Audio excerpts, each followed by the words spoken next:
Hi friends, எல்லாருக்கும் வணக்கம். நீங்கள் எல்லோரும் எப்படி இருக்கீங்க? நீங்கள் எல்லோரும் நல்லபடியாக இருக்கான கடவுள்கிட்ட வேண்டிக்கிறேன். ஒடிசா மெம்பர் எல்லாருக்குமே ஜெய் ஜெகநாத் நமஸ்காரம். எனக்கு நீங்கள் சப்போர்ட் பண்ணுங்கள். நீங்கள் சப்போர்ட் பண்ணால் எனக்கு கொஞ்சம் ஹெல்ப்ஃபுல்லாக இருக்கும். நேற்று கம்மலில் ஒரு சிஸ்டர் கேட்டிருந்தீங்க, உங்களுக்கு டெலிவரி டைம் எப்படின்னு சொல்லிவிட்டு. அதை நான் இப்போ சொல்ல மாட்டேன், டைம் இருக்கல உங்கள்கிட்ட நான் சொல்கிறேன். நெக்ஸ்ட் இன்னொரு சிஸ்டர் கம்மலில் கேட்டிருந்தீங்க, வயல் நல்லா இருக்குது அப்படின்னு சொல்லியிருந்தீங்க. ரொம்ப ரொம்ப தேங்க்ஸு. இன்றைக்கி என்ன வீடியோ பார்க்க போகிறேன்னு பார்த்தீங்கன்னா, வயல் வேலைக்கு தான் மாமியார்லாம் போக போகிறாங்க. நான் நம்ம வயலில் நேற்று சொன்னல, நேற்று வந்து அஷ்டமி கட் பண்ணக்கூடாது அப்படின்னு சொல்லிட்டு இன்றைக்கி தான் கட் பண்ண போகிறாங்க. கட் பண்ணுறதுக்காண்டி அவங்க காலையிலே போயிருக்காங்க. அவங்க வந்து சாப்பாடெல்லாம் பண்ணணும். சரி வாங்க இன்றைக்கி என்ன சமைக்கிறேன்னு வீடியோக்குள்ளே போய் பார்க்கலாம். இன்றைக்கி வந்து காலையில் சீக்கிரமாகவே எழுந்திரிச்சிட்டோம். ஏன்னா வயல் வேலைக்கு போக போகிறாங்க. அதுக்காண்டி காலையில் எழுந்திரிச்சு சாப்பாடு பண்ணணும் அப்படின்னு சொல்லிட்டு சீக்கிரமாகவே எழுந்திரிச்சிட்டேன். பாருங்க சாப்பாடு வெந்துக்கிட்டு இருக்குது. இன்றைக்கி வந்து கத்திரிக்காயும் உருளைக்கிழங்கு வச்சு ஒரு பொரியல் மாதிரி பண்ணி கொடுத்து அனுப்பிச்சிட்டா அவங்க இது பண்ணிட்டு எடுத்துகிட்டு போயிடுவாங்க சாப்பிட்றதுக்கு. அதுக்காண்டி இன்றைக்கி காலைல சீக்கிரமாகவே எழுந்திரிச்சு எல்லா வேலையும் சீக்கிரம் முடிச்சுட்டு இருக்கான். மாமியார் வந்து பூஜை பண்ணிகிட்ருக்காங்க. பூஜை பண்ணிவிட்டு ஆடு மாடெலாம் கட்டி போட்டுட்டு கிளம்பிடுவாங்க. அதுக்காண்டி நம்ம பொரியல்லாம் பண்ணிடலாம் வாங்க. கத்திரிக்காயும் உருளைக்கிழங்கும் கட் பண்ணி எடுத்துக்கிட்டேன். அது கூடவே வெங்காயமும் கட் பண்ணி எடுத்துக்கிட்டேன். வடை சட்டியுமே வச்சுட்டேன். வடை சட்டின்னு காஞ்ச உடனே நம்ம தாளிச்சிடலாம். மசாலா இது ரெடி பண்ணல, சும்மா பொரியல் மாதிரி தான் பண்ண போகிறோம். வரமிளகாய் சேர்த்து போட்டு காரத்துக்கு இது பண்ணிக்கலாம் அப்படின்னு சொல்லிட்டேன். டைம் ஆகிடுச்சு, வேறு மாமியார் வேறு ஆடை எடுத்துகிட்டு போயிட்டாங்க. அவங்களுக்கு நான் சாப்பாடு கொடுத்து அனுப்பணும். வடை சட்டி காஞ்சிருச்சு. இப்போ எண்ணெய் சேர்த்துக்கலாம் வாங்க. எண்ணெய் சேர்த்தாச்சு. எண்ணெய் காயில் எண்ணெய் நல்லா காஞ்சிருச்சு. கொஞ்சமாக கடுகு சேர்த்துக்கலாம். கடுகு சேர்த்துட்டேன் பாருங்கள். கடுகு நல்லாவே பொரியுது.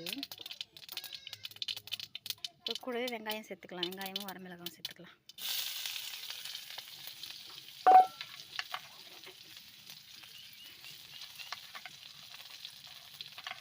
சேர்த்தாச்சு. நல்லா கிளறி விட்டுக்கலாம்.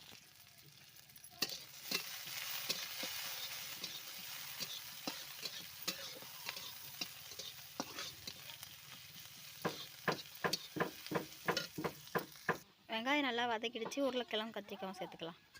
கத்திரிக்காயும் உருளைக்கிழங்கு சேர்த்துட்டேன். இப்போ நல்லா கிளறி விட்டுடலாம்.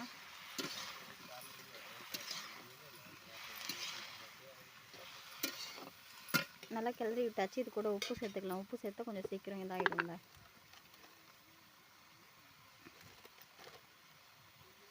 உப்பு சேர்த்தாச்சு. மஞ்சத்தூள் இப்போ சேர்க்க வேணாம். மஞ்சத்தூள் சேர்த்தா அப்படியே ஒரு மாதிரி தானம் ஆகிடும். கொஞ்சம் நேரம் சேர்ந்து மஞ்சத்தூள் சேர்த்துக்கலாம். தட்டு போட்டு மூடி வச்சிடலாம். இது இப்போ ஓரளவு கொஞ்சம் வதங்கியிருக்கும். எடுத்து கிளறி விட்டுட்டு மஞ்சத்தூள் போட்டுக்கலாம்.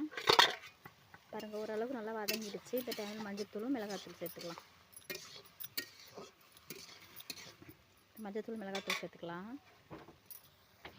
மஞ்சத்தூளும் மிளகாத்தூள் சேர்த்துட்டு நல்லா கிளறி விட்டுடலாம்.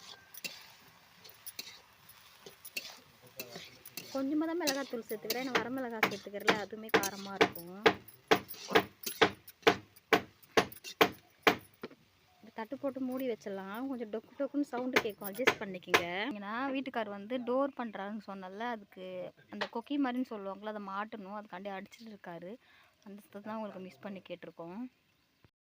மஞ்சத்தூள் பச்சை வாசனை எல்லாமே போயிருக்கும். எடுத்து கிளறி விட்டு நம்ம எடுத்து வச்சிடலாம். அடியே பிடிச்சிருச்சு பாருங்கள். ஓரளவுக்கு நல்லாவே வெந்துருச்சு. நம்ம எடுத்து வச்சிடலாம். வீட்டுக்குள்ளே எடுத்து வச்சுட்டேன். அப்படியே இருக்கும். கொஞ்சம் சின்ன சின்ன வேலைலாம் பாத்திரம்லாம் விளக்கணும். பாத்திரம்லாம் விளக்கி முடிச்சுட்டு இது பண்ணிக்கலாம்.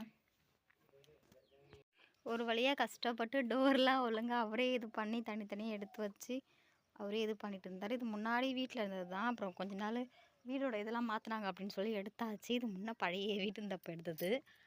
அதுக்கப்புறம் கையெடு பாருங்க. இந்த கொக்கியை தான் ரொம்ப நேரம் அடித்து இது பண்ணிட்டு வந்துருச்சு ஓரளவுக்கு. மூஞ்சி காட்டாத பயந்துட போகிறாங்க எல்லாம். பாருங்க ஒரு வழியாக பண்ணி முடிச்சாச்சு. அதை தூக்கி வைக்கணும். நம்மளால தூக்க முடியாது. மாமியார் தான் வந்து தூக்குவாங்க. அதான் கூப்பிட்டுட்டு நிற்கிறாங்க. நிறைய பேர் கேட்டிருந்தீங்க, உங்கள் வீட்டுக்காரர் முடி கட் பண்ணிட்டாரா, கட் பண்ணல அப்படின்னு சொல்லி கேட்டிருந்தீங்க. முடியெலாம் கட் பண்ணலை. எங்கே காட்டுங்க. அப்படியே தான் வச்சுருக்காரு. முடியெல்லாம் அவர் இன்னும் கட் பண்ணலாம். அம்மாவும் சொன்னாங்க முடியெல்லாம் கட் பண்ணக்கூடாதுன்னு சொல்லியிருக்காங்க. அதனால் எப்போது நான் 3 மாதம் இருக்குள்ளே முடி கட் பண்ணலை. அதுக்கப்புறம் இன்னுமே முடி கட் பண்ணவே இல்லை. காமெடி பண்ணுறாரு அவர் வர. இப்போ என்னோடய மாமியாரும் வீட்டுக்காரும் தூக்கி அந்த கொக்கிக்குள்ளே மாட்ட போகிறாங்க. பாருங்க என்னோட மாமியார் தூக்குறது. நம்மளாலாம் தூக்க முடியாது அந்த அளவுக்கு வெயிட்லாம். ஒரு கொக்கி போட்டாங்க. கீழே போகிற ரெண்டுமே சமமாக போட்டால் தான் கரெக்டாக இருக்கும். கீழே ஒன்று இருக்குங்க, ஒரு மேலே ஒன்று இருக்குது பாருங்க. இந்த டோர் எதுக்கு பண்ணுறாருன்னு பார்த்தீங்கன்னா, இங்கே வைக்கிறது தான். முன்னாடி வச்சிருந்து ஒரு சின்ன மாதிரி மரம் இந்த குச்சியில் தானே வச்சுருந்தாங்க. அதுவும் நல்லா இல்லை. எங்கேயாவது வெளில போயினா யாராவது வந்து வீட்டுக்குள்ளே தான் எடுத்துகிட்டு இது பண்ணுறாங்க. அதுக்காண்டி இங்கே இருக்கிறது எல்லாமே உடச்சிட்டாங்க பாருங்கள். இதுக்கு சரி சமமாக அளவு எடுத்து உடைச்சாங்க. ஸ்க்ரீன் பண்ணி நான் வாங்கி போட்டு வச்சுருக்கேன். அதோட கீழேயுமே இது பண்ணி வச்சுருக்காங்க பாருங்கள். மணல் வீடு தான் இருந்தாலும் எனக்கு ரொம்ப பிடிக்கும் மணல் வீட்டில் இருக்கிறது. அது என்னோடய மாமியார் அவ்வளோ அழகாக வச்சுருப்பாங்க. பார்த்து பார்த்து மொழுகி மொழுகி வச்சுருப்பாங்க. வீட்டெலாம் மொழுகி வச்சது தான். அங்கே பாருங்கள் எப்படி இருக்குன்னு சொல்லிட்டு. திண்ணையை பாருங்கள் எவ்வளோ அழகாக திண்ணை முடியும். திண்ணையெல்லாம் அன்றைக்கி முருகனுக்கு காட்டில் இதெல்லாம் மாமியார் போட்ட கோலம் தான் அன்றைக்கி நைட்டு. அழகாக மொழுகி இது பண்ணி வச்சுருக்காங்க பாருங்கள்.